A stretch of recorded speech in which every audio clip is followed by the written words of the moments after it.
Mas, conquanto haja camadas e camadas e camadas e camadas de manifestação do reino de Deus, que inclui outras dimensões, com outros seres, que a gente chama de anjos, ou de principados e potestades, ou pelos apelidos, ou pelas semânticas que a gente queira designar, para nós, e para a finalidade dessa oração ensinada por Jesus, o trono do reino de Deus está aqui. É aqui que ele precisa começar. Eu não procuro o reino de Deus fora de mim. É só porque ele me habita que eu consigo enxergá-lo, em alguns casos, fora de mim. Em outros, ou em situações, ou em conjunturas, ou em circunstâncias, ou em decisões, ou em postulados, ou em práticas, mas é só porque ele está presente em mim, crescendo em mim, porque eu estou grávido do reino de Deus, é que eu consigo ver no reino de Deus, como Jesus disse. Se o reino não entra em mim, eu não vejo o reino de Deus em lugar nenhum fora de mim. Foi o que ele disse a Nicodemos, é preciso nascer de novo, nascer desse reino, nascer e ser transportado para essa dimensão, como Paulo diz em Colossenses, no capítulo 1, no verso 13. Ele nos libertou do império das trevas e nos transportou para o reino do Filho do seu amor, no qual temos a redenção, a remissão dos pecados. É aí, quando isso acontece em mim, como graça, perdão, redenção, propiciação, pacificação, acalmamento do meu ser, pela fé, pela entrega, pela não luta contra Deus, pela não resistência ao amor, pela alegria de me submeter harmoniosamente ao que eu identifique como o amor, verdade, justiça, bondade na vida, e o que vem a produzir esse tipo de alegria espiritual inexplicável e ultracircunstancial dentro de mim, é a partir dessa hora do que o novo nascimento se estabelece com esses critérios, com essas existencializações que ele carrega naturalmente para dentro daquele que o prova, que o experimenta, que se torna, como Paulo diz, essa nova criatura, essa nova criação, que passa por essa regeneração, por esse regênesis, que recebe esse batismo do Santo, do Espírito de Deus, do amor de Deus, da vontade de distribuir amor na vida. É que eu entro no reino. Quando o reino entra em mim, eu entro no reino. Aí eu tenho chance de começar a enxergar o não reino, o império das trevas que me cerca para todo lado, as forças do príncipe da potestade do ar, que emula, que provoca, que incita, que endemoniza a direita, a esquerda, o centro, qualquer ideologia, todas são passíveis de ficarem possessas do mesmo ódio, da mesma raiva, da prática das mesmas exatas maldades. E eles combatem o mal com o mal. Contra um mal desse tamanho, eles jogam um mal enorme. Aí dizem, vencemos o mal. Sem verem que é aquilo inevitável. Se você vence o mal com o mal, o tamanho do mal que você usou para supostamente vencer o outro mal, é o mal que você tem, que lhe habita, que se instala em você. E que passa a fazer parte de você sem que você nem perceba. Você vai batizá-lo de justiça, poder, supremacia, soberania, qualquer outra coisa. Você vai dar até um ar civilizatório à prática do seu mal, contra o mal dos outros, mas é mal igualmente perverso. Mas ninguém vê isso.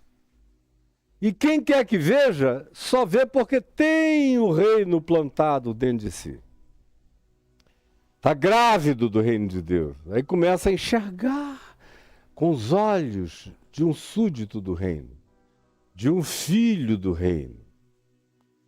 Começa a enxergar e a interpretar a vida com essa vontade do reino que está em mim e que eu quero que venha para todo mundo, que venha para o mundo inteiro, que venha para todas as criaturas universais, porque até no universo e nas múltiplas dimensões universais, outra vez você usando a designação semântica de anjos, arcanjos, principados, potestades, querubins, serafins, nuvem de testemunha, a Assembleia dos Primogênitos arrolado nos céus, ou o que você queira, ou toda a família de quem toma o nome, tanto nos céus como na terra, como Paulo diz, tanto faz, está se falando da mesma coisa, da multidão indizível e inumerável de consciências de todas as naturezas e dimensões. Até aí você vê a divisão. Reino de um lado e não reino do outro. É por isso que eu quero, e estou angustiado já para começar o meu curso Área 51 do Evangelho, porque essa confusão vai crescer enormemente no planeta. Eu já vejo a loucura sendo instalada aí na internet para todo lado, agora é a Anunnaki para todo lado, já é o Javé foi destronado, agora a gente sabe quem são os deuses, é o politeísmo voltando em nome de um esoterismo mesopotâmico e de outras nações também, sem entenderem nem a metafísica do processo, sem entender que aquilo ali já é criatura operando contra as criaturas. Mas a burrice é imensa e a confusão é total, é uma Babel.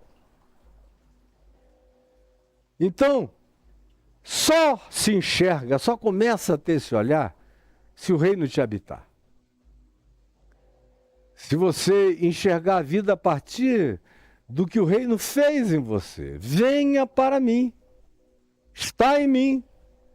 Já não sou eu quem vive, mas é o reino de Deus que vive em mim. É Cristo quem vive em mim. Cristo vivendo em mim é o reino de Deus em mim instalado. Sou eu tirado do império das trevas, dessa loucura de mediunidade demoníaca planetária nas cabeças de todos os homens, obsessões espirituais aqui e ali, mentes desguarnecidas, como se fossem cérebros sem crânio, são espíritos sem capacete, são almas sem escudo, sem couraça da justiça, são entes indefesos, vulneráveis para todos os lados, sem chão do evangelho para andar, para pisar com segurança, andando na vida, totalmente descarnados e expostos a todas as invasões malignas, invisíveis, que nos cercam. Como Paulo disse, a nossa luta é também contra carne e sangue, mas não é só carne e sangue, são brincadeira, corporificações, encarnações malignas, é a parte mais inocente do processo. Paulo diz, a nossa luta não é contra a carne e contra o sangue, sim contra principados e potestades, contra as forças espirituais do mal nas regiões celestes, nas múltiplas dimensões e camadas dimensionais, traduzindo para uma linguagem que a gente compreenda melhor hoje. Isso está presente para todo lado. Agora, até para enxergar isso, o reino tem que me habitar. Senão eu estou lidando só contra a direita, a esquerda, o centro, o centrão, o Hamas, o Netanyahu, ou o Irã, ou isso e aquilo, só isso. E vamos fazer textos, aprovar documentos, buscar sair melhor na foto, enquanto a batuta do maestro do inferno continua às gargalhadas de um coringa cósmico enlouquecido, levando essa orquestra do Tártaros marchando na direção da morte, do inferno, da agonia, da desgraça, que já não é uma promessa, já é um fato que começa a visitar a toda a espécie humana em toda a redondeza do planeta Terra. E até as criaturas debaixo do mar, nas águas, estão sofrendo pela mudança das temperaturas. Não há ser vivente que possa escapar do que vai estar acontecendo e a gente consente. E o pior, o reino de Deus está tão longe da consciência da gente, que ontem eu estava vendo uma coisa alarmante. Você veja, os ingleses são famosos por terem sido alguns dos precursores da consciência ecológica no planeta. Os primeiros grandes naturalistas dos séculos XVIII, XIX, XX, XXI foram ingleses.